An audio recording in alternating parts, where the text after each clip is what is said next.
Hello and welcome to PDA Vidyapeeth. Let's beat the NEET का day 17। चलिए question के साथ शुरुआत करते हैं और ये रहा आपके पास पहला question. The number of hydrogen atom in the given compound. इस कंपाउंड में नंबर ऑफ हाइड्रोजन एटम कितना होगा? तो जितना जगह पे वैलेंसी खाली है एक एक हाइड्रोजन एटम लगा देते हैं। तो चलिए एक एक करके चेक करते हैं कितना।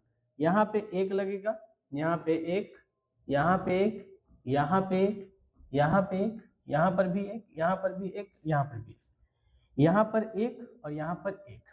ठीक है, तो इस तरह से काउंट करेंगे तो 10 आएगा। लेकिन यहाँ पर देखो 1 2 3 और एक ये रहा 4, 3 हुआ और एक ये 4, यानी कि यहाँ पे 2 हाइड्रोजन रहेगा। अब काउंट कर लीजिए हर जगह पे हाइड्रोजन कितना होगा।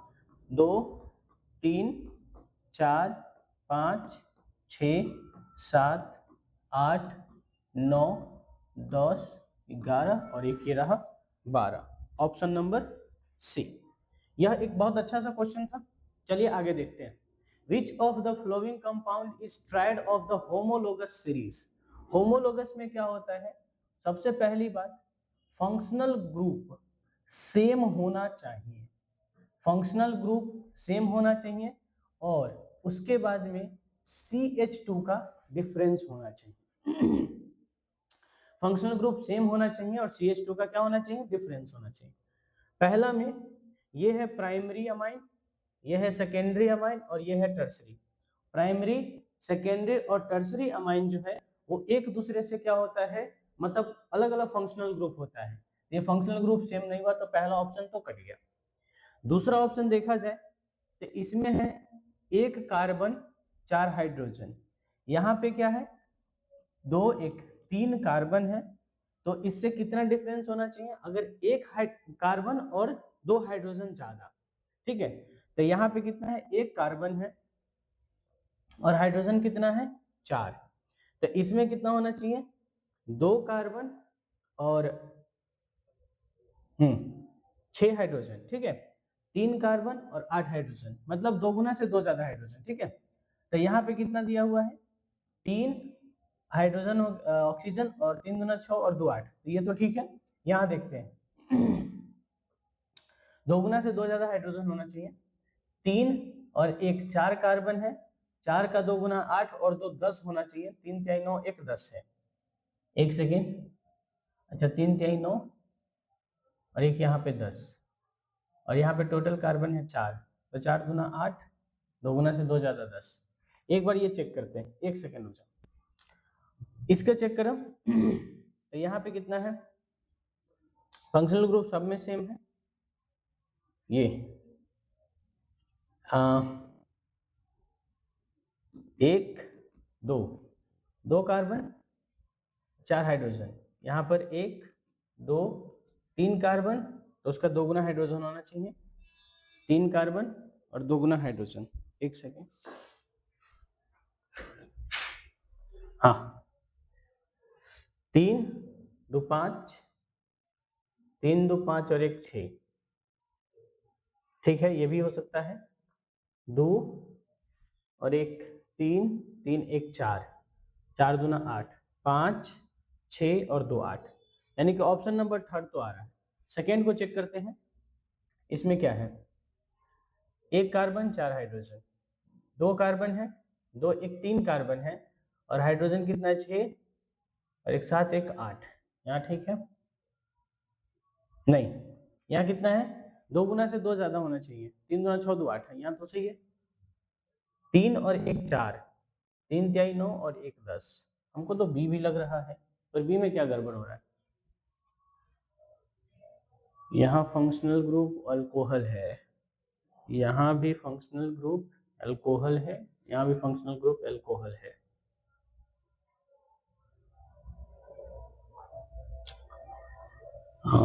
फंक्शनल ग्रुप सेम होना चाहिए, CH2 का डिफरेंस होना चाहिए, CH2 का डिफरेंस होना चाहिए। एक काम करते हैं, हम पूरा को लिख लिख के देखते हैं गड़बड़ कहीं हो रहा है क्या। यहाँ कितना है, 1 कार्बन है और 1 carbon 4 hydrogen, 1 carbon 4 hydrogen 1 oxygen. यहाँ पे कितना है, 2 और 1 3 कार्बन है 3 दूना 6 और 2 8 हाइड्रोजन है और 1 ऑक्सीजन है। यहाँ पे कितना है? 3 और 1 4 कार्बन है, 3 तिहाई 9 और 1 10 हाइड्रोजन है और ऑक्सीजन कितना है? यहाँ भी 1 है। ठीक है, तो इससे और इसके बीच में कितने का डिफरेंस है? 2 कार्बन का, यानी कि 4 हाइड्रोजन का डिफरेंस होना चाहिए, जो कि है। और यहाँ से यहाँ भी 1 कार्बन का डिफरेंस है और 2 हाइड्रोजन का डिफरेंस होना चाहिए, जो कि है। तो ये भी ऑप्शन होगा, ऑप्शन नंबर बी भी होगा और ऑप्शन नंबर सी भी होगा, है ना। तो यानी कि यहाँ पे बोथ बी एंड सी होना चाहिए था, बोथ बी एंड सी होना चाहिए था। ठीक है, हाँ सही है, क्योंकि अल्कोहल का डिग्री जितना डिग्री है वो सेम फंक्शनल ग्रुप होता है, प्राइमरी सेकेंडरी और टर्सरी सेमी फंक्शनल ग्रुप होता है। तो हमको लगता है तो यही है, बाकी एक बार देखते हैं। चलिए आगे देखते हैं क्वेश्चन। डबल बॉन्ड इक्विवेलेंट यानी कि ड्यू निकालने के लिए, तो ड्यू निकालने का एक सिंपल सा हमारे पास क्या होता है? फॉर्मूला होता है DU is equal to carbon plus 1 minus hydrogen plus halogen minus nitrogen divide by 2। अगर मॉलिक्यूलर फॉर्मूला गिवन हो तो ड्यू को इस तरह से निकालते हैं, कार्बन कितना दिया हुआ है? 10 और प्लस का 1 10 प्लस 1, हाइड्रोजन दिया हुआ है 8, बाकी कुछ है नहीं, डिवाइड बाई 2 यानी कि 4। तो 10 1 11, 11 माइनस 4 हमारे पास कितना जाएगा? 7। तो कौन से ऑप्शन में 7 है? ऑप्शन नंबर सी में। ये भी एक अच्छा सा क्वेश्चन है ना। चलिए आगे देखते हैं। Which of the flowing compound has DBE equal to benzene? मतलब कि यहाँ पे ड्यू हमको दिया हुआ है, बेंजीन में कितना होता है? तो अगर मान लो स्ट्रक्चर कभी गिवन हो तो स्ट्रक्चर में कैसे होता है? एक पाई बॉन्ड के लिए, मतलब पाई बॉन्ड के लिए एक ड्यू होता है और रिंग के लिए भी एक होता है। रिंग के लिए भी कितना होता है? एक होता है। तो पाई बॉन्ड के लिए एक हो गया और रिंग के लिए भी कितना हो जाएगा? 1 हो जाएगा। तो 3 पाई बॉन्ड है, 1 2 3 और एक रिंग, तो टोटल हो गया 4। अब इसमें कितना है? तो 3 और 1 4, इसमें भी 3 और 1 4, इसमें भी 1 2 3 और 1 4, इसमें भी, यानी कि हर में बेंजीन के बराबर ही है, सब में बेंजीन के बराबर ही है। तो ये हो गया हमारे पास। अगला क्वेश्चन देखा जाए, यहाँ पे क्या है? Which of the flowing compound not an unsaturated. देखिए सेचुरेशन अनसेचुरेशन का कहानी क्या होता है? अगर कहीं भी कार्बन और कार्बन के बीच में या तो डबल बॉन्ड है या फिर ट्रिपल बॉन्ड है, तो उसको हम क्या बोलते हैं? अनसेचुरेटेड कंपाउंड बोलते हैं, है ना। कंपाउंड में कहीं भी अगर कार्बन और कार्बन के बीच में डबल या ट्रिपल बॉन्ड आ जाता है तो उसको हम क्या बोलते हैं? या तो मतलब अनसेचुरेटेड कंपाउंड बोलते हैं। तो इसमें यहाँ डबल बॉन्ड है, अनसेचुरेटेड हो गया। यहाँ तो है डबल और ट्रिपल दोनों, तो ये भी अनसेचुरेटेड हो गया। यहाँ कहीं नहीं है तो ये सेचुरेटेड हो गया, और यहाँ भी है तो ये भी अनसेचुरेटेड हो गया। यानी कि हमसे पूछा क्या है? नॉट अनसेचुरेटेड, यानी कि सेचुरेटेड पूछा है, ऑप्शन नंबर सी चला जाएगा। ये भी एक अच्छा सा क्वेश्चन बोर्ड के लेवल का। Which of the following is heterocyclic compound? इसमें से हेट्रोसाइक्लिक कंपाउंड कौन है? सिंपल सिंपल क्वेश्चन आज लेकर के आए हैं। हेट्रोसाइक्लिक का मतलब होता है रिंग में कार्बन के अलावा, रिंग में कार्बन के अलावा अगर कोई भी है तो उसको क्या कहते हैं? हेट्रोसाइक्लिक। जैसे कि ये हो गया होमोसाइक्लिक, लेकिन मान लीजिए कि हम यहाँ पे ऐसे बना देते हैं, है ना, तो ये क्या हो गया? हेट्रोसाइक्लिक हो गया। तो यहाँ पे कौन है हेट्रोसाइक्लिक? सर ये ऑप्शन नंबर बी। कौन है? ऑप्शन नंबर बी हो जाएगा। ठीक है, चलिए अगला क्वेश्चन देखा जाए। The IUPAC name of the flowing compound, इसका आईयूपीएसी नेम बताना है। इस तरह से जब भी रहे तो इस ये कार्बोक्सिलिक एसिड है, यानी कि मेन फंक्शनल ग्रुप ये बनेगा 1 2 और ये हो जाएगा पूरा 2 पे। हाँ ठीक है, चलिए तो इसके लिए जब ये है, ये मतलब अगर फंक्शनल ग्रुप नहीं बना तो इसके लिए क्या हो जाता है? सर इसके लिए यूज करेंगे हम प्रीफिक्स का, और इसका प्रीफिक्स होता है जैसे कि यहाँ पे 2 नंबर पे इथ ओएल ऑक्सिलेट, 2 पर इथेनॉल एसिटिक एसिड नहीं, ये तो नहीं होगा, ये तो हो ही नहीं सकता।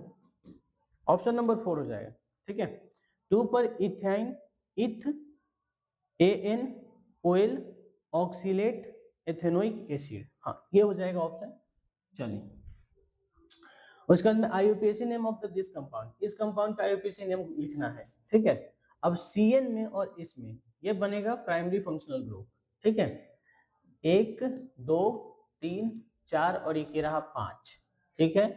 अब इसके लिए हम यूज करते हैं अगर इसका नाइट्रो, और इसके लिए साइनाइड, है ना, या फिर नाइट्राइल। चलिए देखते हैं क्या होता है। तो यहाँ पर क्या है सबसे पहले तो इथाइल हो जाएगा, 3 पर साइनो हो जाएगा क्योंकि हाँ इसके लिए साइनो यूज करते हैं, और ब्रांच बन गया तो साइनो, और इसके लिए हो जाएगा, और कहीं है 2 पर मिथाइल है, 4 पर नाइट्रोपेंटाइल, हाँ ठीक है ये है, ठीक। इसके लिए क्या हो जाएगा हमारे पास नाम इथाइल, 3 पर हो जाएगा साइनो, 2 पर हो जाएगा मिथाइल, 4 पर नाइट्रो, और 5 कार्बन का है तो पेंट, 2 पर इन, और O8 लग जाता है इसके लिए, ठीक है। चलिए अगला देखते हैं। यहाँ पे क्या है, कहाँ से नंबरिंग शुरू होगा, यहाँ भी वही 1 2 और 1 3 पर। तो इसके लिए हम क्या लिख सकते हैं, एल्कोक्सी। तो एल्कोक्सी में क्या हो जाएगा, क्योंकि मीथेन है तो मिथॉक्सी, 3 पर हो जाएगा मिथॉक्सी, नहीं नहीं 3 पर नहीं, ये तो काउंट ही नहीं होगा ना, ये नहीं, 2 पर हो जाएगा मिथॉक्सी, हाँ 2 पर हो जाएगा मिथॉक्सी, 2 मिथॉक्सी 2 मिथॉक्सी, और इसका carbon formyl acetic acid, methoxy formyl ethanoic, 3 पर मिथॉक्सी, उसके बाद में फॉर्माइल एथेनोइक एसिड, हाँ ये हो जाएगा हमारे पास ऑप्शन नंबर 3, ठीक है। एक सेकेंड बस, देखिए 1 2 3, 1 2 3, ठीक 1 2 3, तो 3 पर हमारे पास 2 ब्रांच बन गया, एक ये और एक ये। तो इसके लिए हम मिथॉक्सी जैसे शब्द का प्रयोग करते हैं, और इसके लिए फॉर्माइल। तो 3 पर हो जाएगा हमारे पास मिथॉक्सी, मिथॉक्सी फॉर्माइल, और उसके बाद इथेनोइक एसिड, ये पूरा के लिए मिथॉक्सी फॉर्माइल एथेनोइक एसिड। चलिए अगला क्वेश्चन देखते हैं। Correct IUPAC name of the following, अगर हम नंबरिंग इधर से करते हैं 1 2 3 4 5 6 7 और 8, तो यहाँ पर पहली बार ब्रांच 2 पर आया है, दूसरी बार ब्रांच 5 पर आया, उसके बाद में 7 पर आया।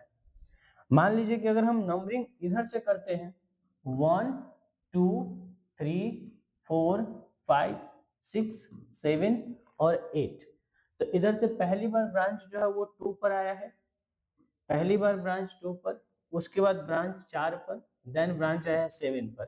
तो हमारे लिए लोवेस्ट लोकेंट जो है वो ये हो गया, मतलब काला वाला जो किया है वो सही है, लाल वाला गलत हो गया। तो काला वाला के अकॉर्डिंग नाम लिखेंगे, अल्फाबेट के अकॉर्डिंग सबसे पहले ब्रोमो होगा, फिर होगा 7 पर क्लोरो, सॉरी 7 पर ब्रोमो होगा, 7 पर ब्रोमो, 2 पर होगा क्लोरो, और 4 पर हो जाएगा इथाइल, और 8 कार्बन के लिए ऑक्टेन, ठीक है। ये हो जाएगा हमारे पास ऑप्शन नंबर सी। अगला क्वेश्चन देखते हैं। हाँ इसमें क्या है, एक फंक्शनल ग्रुप बनने वाला है, तो यहाँ पे लिखेंगे 1, अब इधर जाए कि उधर जाए, तो कई बार कहते हैं कि डबल बॉन्ड को घेरना है, नहीं इसमें नहीं, अगर वो साइक्लोहेक्सेन जैसा स्ट्रक्चर रहेगा, कहीं एक रहेगा तो बेंजीन बनाओ, ऐसा में नहीं, इसलिए 1 2 3 4 5 6। तो इसके लिए क्या हो जाएगा हमारे पास, सबसे पहले हो जाएगा या तो मिथाइल या फिर आइडो, तो 4 पर आइडो होगा, 4 पर आइडो दो ऑप्शन में दिया हुआ है, और उसके बाद में 2 पर मिथाइल, उसके बाद में फिनॉल पूरा पूरी यूज हो जाएगा, तो ऑप्शन नंबर डी हो जाएगा, ठीक है। अगला क्वेश्चन को देखा जाए, यहाँ पर भी सेम वही चीज है, अब या तो नंबरिंग यहाँ से शुरू करके इधर जाए या फिर यहाँ से, तो यहाँ पर क्या है, पहले हम डबल बॉन्ड को प्रेफरेंस देंगे, अब उसके बाद में 1 2 3 4 5 6, सर इधर से भी तो जा सकते थे, नहीं इधर से आने पर हमको ब्रांच कहाँ मिलता है, 1 2 3 4 5 6 पे मिलता है, और इधर 3 पे मिल रहा है, तो पहले उसको, पहले ब्रांच का नाम लिखेंगे क्लोरो, तो 3 पर है क्लोरो, 3 क्लोरो साइक्लो एक्स और 1 पर इन, है ना। ये भी एक अच्छा क्वेश्चन। चलिए अगला क्वेश्चन देखा जाए। अब मान लीजिए कि यहाँ पे जो है गिवन है उसमें क्या है कि हमको कोई भी मेन फंक्शनल ग्रुप नहीं है। अगर हम बात करें तो इसमें से कोई भी मेन फंक्शनल ग्रुप है ही नहीं। तो इसमें क्या कैसे नंबरिंग करते हैं, तो कहीं एक जगह से शुरू करके देखते हैं, लोएस्ट लोकेंट जहां मिलेगा उसको नंबरिंग में रख लेंगे। जैसे कि हम यहाँ पे देते हैं 1 2 3 1 2 3 4 5 6, तो यहाँ पर 1 2 4 पे आया। अब अगर हम कहीं और से भी नंबरिंग करके देखते, जैसे कि मान लो 1 2 3 4 5, तो 1 2 5 पे आता है ना, जो कि गलत हो जाता है। और यहाँ से तो हम शुरू कर ही नहीं सकते, क्योंकि यहाँ पे पहले बार ब्रांच 1 पे मिलेगा, 1 2 3 पर मिलेगा, उसके बाद 4 पे मिलेगा, तो और ज्यादा हो जाएगा नहीं। तो हमको लगता है कि जो किया वही सही है, ये वाला सही है। तो अब इसके अकॉर्डिंग नाम लिखेंगे। इसके लिए मिथाइल, इसके लिए क्लोरो और इसके लिए नाइट्रो। तो सबसे पहले कौन आएगा, क्लोरो आएगा नहीं, तो 2 पर क्लोरो, 2 पर हो जाएगा क्लोरो, 1 पर मिथाइल, 4 पर नाइट्रो और उसके बाद में बेंजीन। तो ऑप्शन नंबर कौन हो जाएगा, ये। अगर कोई भी फंक्शनल ग्रुप नहीं मिल रहा है तो लोएस्ट लोकेंट के अकॉर्डिंग चलेंगे, है ना। अगला क्वेश्चन देखिए, अगर फंक्शनल ग्रुप मिले तो क्या करना है, फिर तो फंक्शनल ग्रुप को ही देखेंगे ना। अब यहाँ पर 1, अब इधर से आएंगे 2 3 पर मिलेगा, इधर से आएंगे तो 2 3 4 पे मिलेगा, तो आई थिंक इधर से आना चाहिए 4 5 और ये रहा 6, ठीक है। तो उसके बाद में यहाँ पे सबसे पहले क्या हो जाएगा हमारे पास, इसके लिए, है ना, और ब्रोमो है तो 4 पर ब्रोमो, है ना, 4 पर ब्रोमो हो जाएगा, 3 पर मिथॉक्सी हो जाएगा, उसके बाद में बेंजीन, और कार्बन के लिए तो कार्बोनाइट्राइल, ये सीएन के लिए कार्बोनाइट्राइल यूज होता है जब उसका कार्बन काउंट नहीं होता है तब, ठीक है। तो ऑप्शन नंबर बी हो जाएगा। चलिए अब यहाँ पे आ गया फिजिकल का question. The relation of internal energy, enthalpy and work done can be represented by. अब इस तरह के क्वेश्चन को कैसे सोल्व करते हैं एक बार चलिए देखते हैं। H इज इक्वल टू, यानी कि enthalpy is equal to energy plus P into V होता है ना। अब इस चेंज लगाते हैं तो delta H is equal to delta E plus delta P into भी।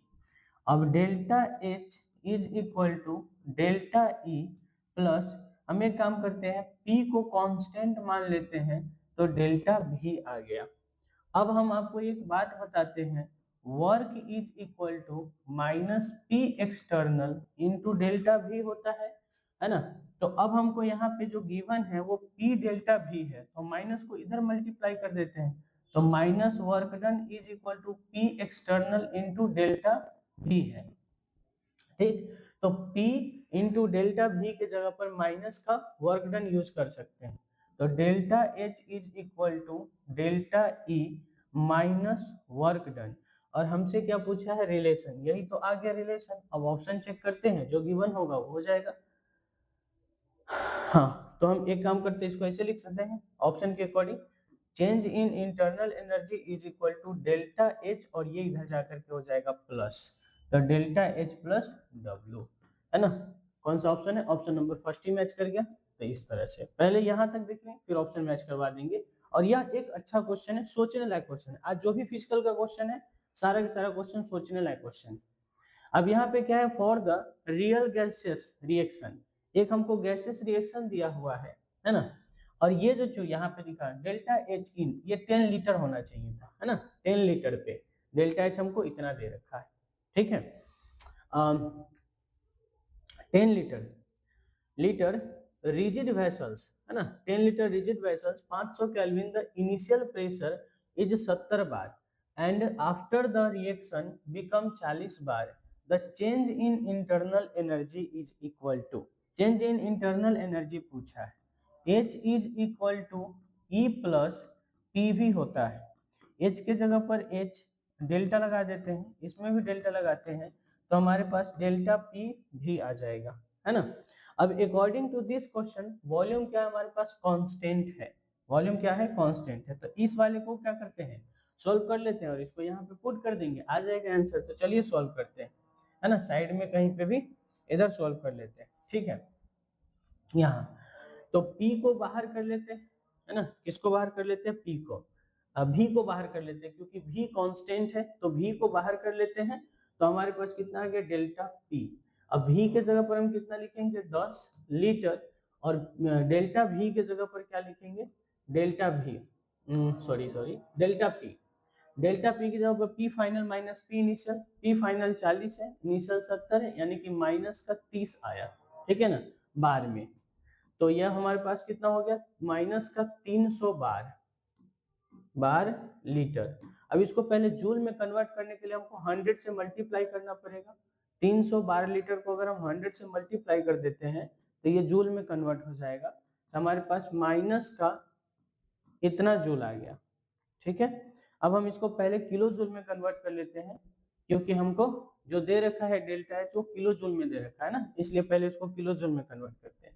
और किलो जूल में कन्वर्ट करने के लिए हम क्या करेंगे, इसको 1000 से डिवाइड कर देंगे, तो 1 2 3 1 2 3, तो ये हो गया 30। अब यहाँ पर डेल्टा एच का वैल्यू कितना है, माइनस का 560 है, kilo joule is equal to change in internal energy, और ये हमारे पास आया माइनस का 30, माइनस का कितना आ गया 30, तो इसको इधर भेजेंगे तो प्लस हो जाएगा, change in internal energy is equal to कितना हो जाएगा माइनस का इधर आके प्लस हो जाएगा, तो माइनस का 530, 500 माइनस का 530 किलो जूल, माइनस का 530 किलो जूल, तो ऑप्शन नंबर कौन हो जाएगा, बी। ये भी एक अच्छा सा क्वेश्चन है, सोचने लायक क्वेश्चन है। चलिए अगला क्वेश्चन देखा जाए। For the chemical reaction at constant pressure, pressure भी कांस्टेंट है ना, और वॉल्यूम भी कांस्टेंट है, तो उस समय में हमसे पूछा है delta H is equal to, है ना, तो delta H is equal to क्या हो जाएगा, डेल्टा ई प्लस ये पी इंटू वी। अब जो भी चीज कांस्टेंट होता है उसका चेंज कितना होता है, जीरो, तो ये पूरा टर्म हमारे पास जीरो हो गया, तो delta H is equal to delta U के बराबर हो जाएगा, यानी कि ऑप्शन नंबर ए हो जाएगा, ठीक है। अगला क्वेश्चन देखो, तो अगला क्वेश्चन में क्या है, the enthalpy change of reaction 5 litre of ethylene with 5 litre of hydrogen gas at 1.5 atm pressure, delta H is equal to इतना, the value of change in internal energy will be. इस तरह के question को करने के लिए सबसे पहले आपको इसका इक्वेशन लिखना पड़ेगा, तो इक्वेशन में हमको क्या दे रखा है, C2H4, क्योंकि इथीन दे रखा है ना, इथाइलिन, देखिए तो इथाइलिन दे रखा है, तो यह हो गया, इसको हाइड्रोजन से रिएक्शन करवाते हैं तब हमारे पास क्या आएगा, C2H6 आ जाएगा, और यह बैलेंस इक्वेशन है ना, बैलेंस इक्वेशन है। इसका स्टोइकोमेट्रिक कोएफिशिएंट 1, इसका भी 1 और इसका भी 1, तो यहाँ पर अगर हम देखा जाए तो अकॉर्डिंग टू दिस ये 5 लीटर दे रखा है, ये भी 5 लीटर दे रखा है, तो हमारे पास जो रिएक्टेंट है वो टोटल 10 लीटर है, मतलब हम बोल सकते हैं कि इनिशियल वॉल्यूम हमारे पास 10 लीटर है ना। अब फाइनल वॉल्यूम के बारे में कैसे पता करें, क्योंकि दोनों में से ना तो कोई एक्सेस में है ना कोई लिमिटिंग में है, तो हम ऐसा मान लेते हैं कि कोई एक एक्सेस में होगा और कोई एक लिमिटिंग होगा, है ना, तो हाइड्रोजन को एक्सेस में मान लेते हैं, तो लिमिटिंग ये हो गया, इसके एक जाने से इसका एक बनता है, मतलब इसका 5 लीटर जाएगा तो इसका 5 लीटर बनेगा, मतलब जो हमारे पास फाइनल वॉल्यूम आया वो 5 लीटर आया, ठीक है। तो चेंज इन वॉल्यूम हमारे पास कितना आ गया, माइनस का 5 लीटर आ गया, ठीक है। तो पहले तो हमको ये पता चल गया, अब हमको क्या करना है, इस क्वेश्चन के बारे में थोड़ा सा सोचते हैं, ठीक है। तो वहां से इतना मिल गया, ठीक। हाँ, अब क्या करना है, देखिए हमारे पास प्रेशर कांस्टेंट है, प्रेशर क्या है, देखिए ये वाला प्रेशर जो है वो कांस्टेंट दे रखा है, नहीं, प्रेशर जो है वो कांस्टेंट दे रखा है, तो कांस्टेंट दे रखा है। अब इस तरह के क्वेश्चन में हम बोले H is equal to U plus H is equal to U plus PV, है ना, तो डेल्टा लगा देते हैं, तो ये हो गया प्लस, अब यहाँ पर क्या है, P कांस्टेंट है तो P को बाहर इंटू डेल्टा V, है ना, हमको दे रखा है 0.5 किलो जूल में is equal to change in internal energy अब एक काम करते हैं, साइड में पहले पीवी को काउंट कर लेते हैं, नहीं तो कई बार क्या होता है हम इसको किलो जूल में कन्वर्ट नहीं करते और सीधे कैलकुलेट करते गलती हो जाता है, इसलिए हमेशा इसको साइड में लिखा करो। 1.5 ATM इनटू यहाँ पे चेंज इन वॉल्यूम कितना है माइनस का 5 लीटर, तो हमारे पास कितना आ गया 7.5 एटीएम लीटर। एटीएम लीटर, अब एटीएम लीटर को कन्वर्ट करना है जूल में, तो क्या किया जाए, यहाँ पे माइनस आ जाएगा। हाँ, तो इसको 100 से 101 से मल्टीप्लाई, लेकिन अप्रोक्सीमेट हम 100 से ही मल्टीप्लाई कर देते हैं, तो माइनस का 7.5 इंटू 100, तो ये कितना हो गया हमारे पास 750, माइनस का 750 जूल में, क्योंकि यहाँ पे डेल्टा एच जो है वो किलो जूल में दे रखा है, तो हमको इसको भी किलो जूल में लाना पड़ेगा, तो 1000 से डिवाइड कर देते हैं, तो ये बन गया किलो जूल, और किलो जूल होते ही कितना हो गया माइनस का 0.75, एक जीरो से एक जीरो कट गया, माइनस का 0.75, तब यहाँ पे पुट करेंगे माइनस का 0.75, अब इसको इधर लेकर के आते हैं, तो माइनस का 0.5 kilo joule plus 0.75 kilo joule is equal to change in internal energy, जो कि हमारे पास आएगा प्लस का 0.25 किलो जूल, ये आ गया हमारे पास क्या इंटरनल एनर्जी, ठीक है ना। तो चेंज इन इंटरनल एनर्जी कितना आ गया हमारे पास 0.25 है ना, 0.25 प्लस का ऑप्शन नंबर थर्ड में दे रखा है। थर्मोडायनेमिक्स में साइन का बहुत ध्यान रखा जाता है, नहीं तो साइन गड़बड़ हुआ तो सब गड़बड़ हो गया। अब ये क्वेश्चन देखिए, the value of delta H for cooling 2 mole of ideal monoatomic gas 225 से 125 eight constant pressure will be. हमसे पूछा क्या है डेल्टा एच कांस्टेंट प्रेशर पर, तो इस तरह के क्वेश्चन को कैसे सोल्व करते हैं, है ना। प्रेशर हमको क्या दे रखा है कांस्टेंट, और पूछा है delta H, the value of delta H, हाँ ठीक है, तो delta H is equal to N C P delta T, है ना, N C P delta T. कैसे याद रखने के लिए हम हमेशा बोलते हैं चेंज इन इंटरनल एनर्जी, ये जैसा दिख रहा है तो इसके लिए होगा एन सी भी डेल्टा टी, क्योंकि ये यू के जैसा दिख रहा है वी यू, तो इसे इस करके याद रखते हैं। चेंज इन इंटरनल एनर्जी जो होता है वो एन सी भी डेल्टा टी के बराबर होता है, जबकि वही अगर इंथैल्पी का बात करें तो N C P delta T के बराबर होता है। पर चलिए कोई बात नहीं, हम क्वेश्चन पे लौट करके आते हैं। अगला क्वेश्चन देखते हैं, देखना अब यहाँ पर क्या है, हमसे वही पूछा है, क्वेश्चन में हमको मोल दे रखा है 2, है ना, और सीपी जो है वो मोनो एटॉमिक के लिए हो जाता है मोनोटॉमिक गैस। अच्छा डायरेक्ट दे ही रखा है तो रख लेते हैं सीपी 5R/2, ऐसे इसका फॉर्मूला क्या होता है हम एक बार लिख देते हैं, है ना।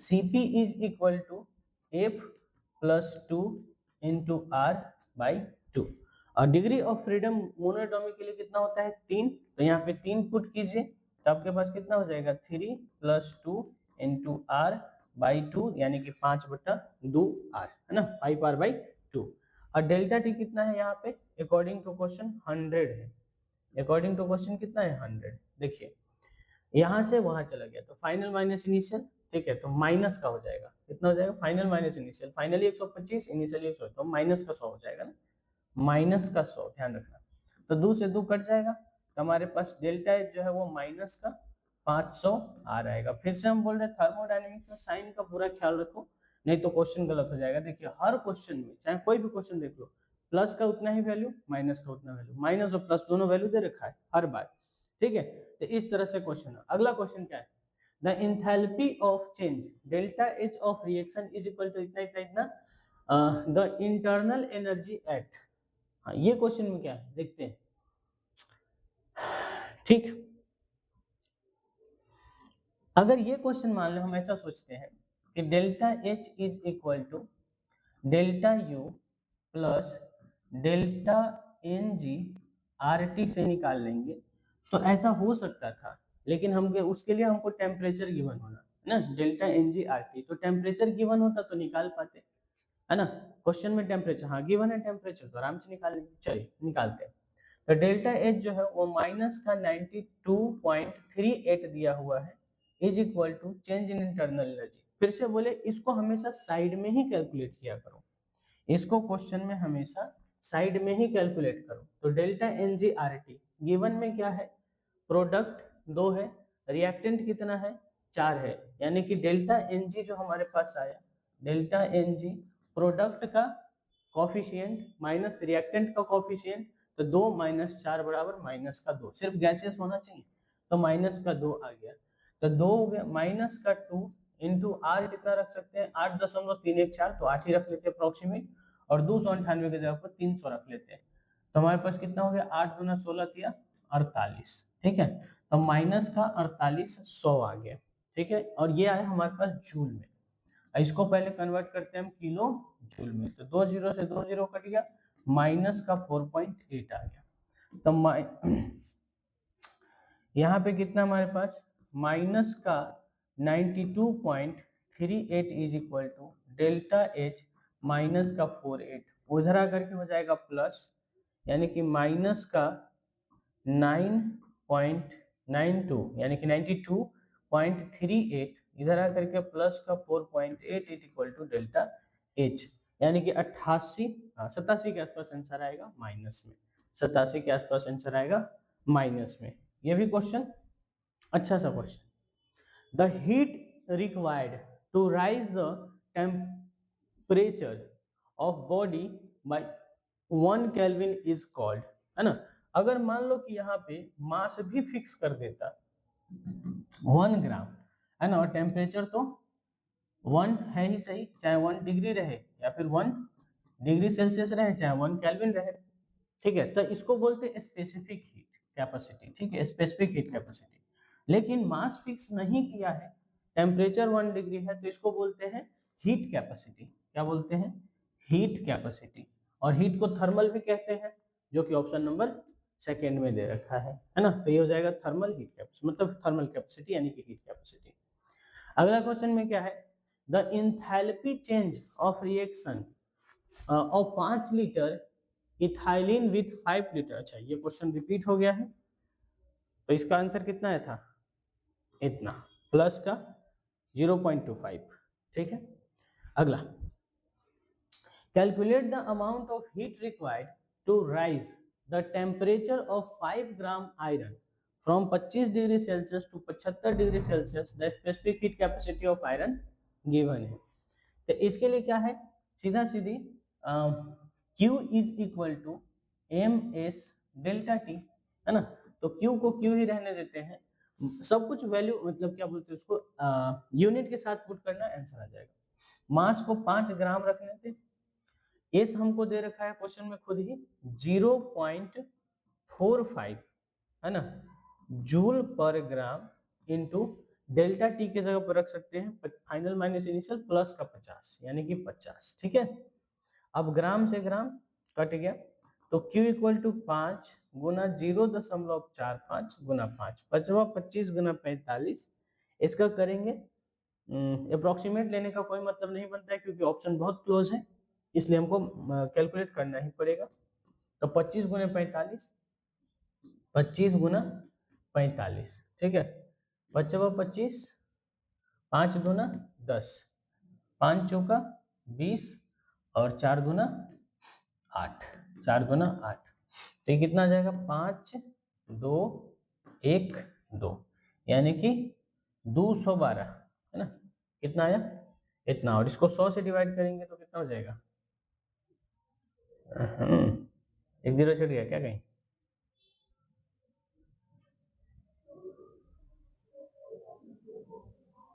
अच्छा ये 1 है ना, हाँ ठीक,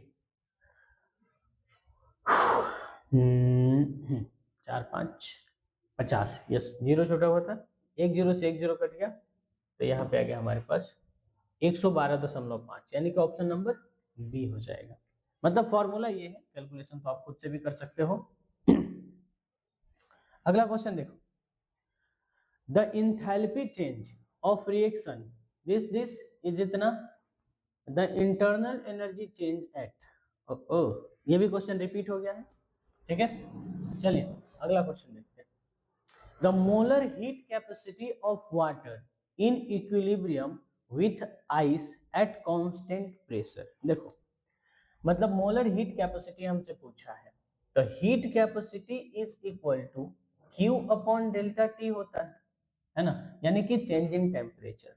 अब किसी का भी इक्विलिब्रियम देखिए, the molar heat capacity of water equilibrium with ice constant, ठीक है, कांस्टेंट का मतलब यहाँ पे टेम्परेचर क्या हो गया, कांस्टेंट हो गया।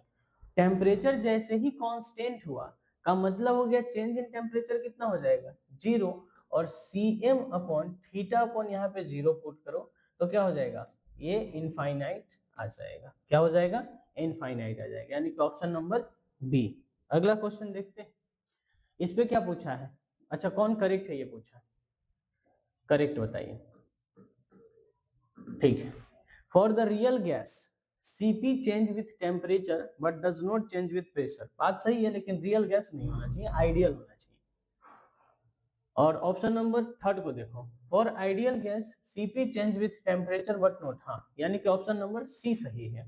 एक बार पढ़ लो, रियल नहीं है, Cp बात सही है कि टेम्परेचर चेंज करने पे चेंज होगा लेकिन प्रेशर चेंज करने पे नहीं, क्योंकि इसको ये बोलते ही है ना, कांस्टेंट प्रेशर पर, ठीक है, चेंज तो ये मतलब इसका नाम ही वही है, Cp और Cv, Cp कांस्टेंट प्रेशर के लिए, Cv कांस्टेंट वॉल्यूम के लिए, नहीं तो ये तो चेंज नहीं होगा ना, तो टेम्परेचर के साथ तो चेंज होता है। अरे मतलब यार Cp का मतलब क्या होता है, ये ना change in equal to NCP delta T, और ये तो टेम्परेचर पे डिपेंडेंट टर्म होता है, जब तक टेम्परेचर चेंज नहीं होगा तब तक ये चेंज ही नहीं होगा, नहीं, इसलिए तो ऑप्शन नंबर सी हो जाएगा, ठीक।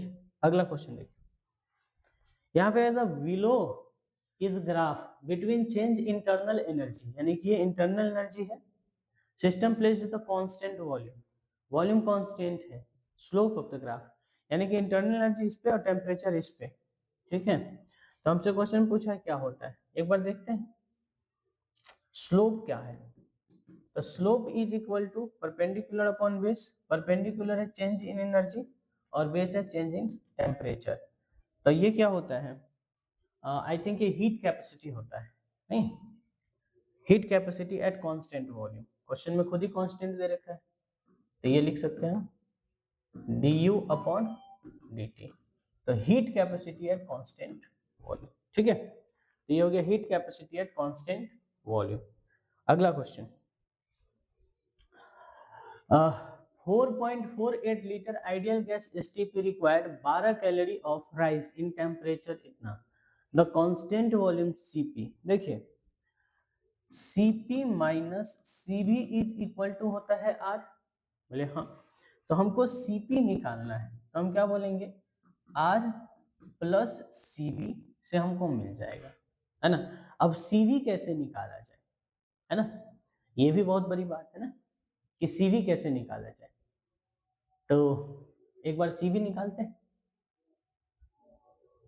इतना litre ideal gas at STP required 12 calorie raise to temperature, तो Cp तो हमको गिवन है, सिर्फ आइडियल गैस इतना रिक्वायर्ड, इतना इतना, ठीक है,